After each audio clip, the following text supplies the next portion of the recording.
Hello friends, ఈరోజు మనం బాస్మతి బియ్యంతో వెజిటేబుల్ రైస్ ఏ విధంగా ప్రిపేర్ చేసుకుందామో చూద్దాం. ఒక 1 అవర్ ముందు మనం బాస్మతి రైస్ని నానబెట్టుకోవాలి. మనకు అవసరమైన కూరగాయలని నూనెలో ఒక 10 నిమిషాలు ఫ్రై చేసుకుందాం. ఇప్పుడు మనం మసాలాని ప్రిపేర్ చేసుకుందాం. కూరగాయలు ఉడికిపోయాయి. ఇప్పుడు మసాలా వేసుకుందాం.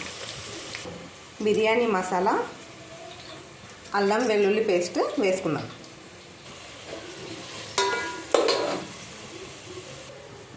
నీళ్ళు కూడా మరిగించుకోవాలి. దీంట్లో మనం తగినంత ఉప్పు వేసుకొని బాగా మరిగించుకోవాలి.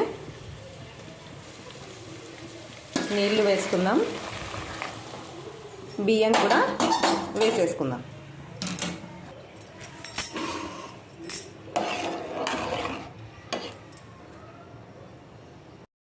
కరివేపాకు, కొత్తిమీరతో గార్నిష్ చేసుకుందాం.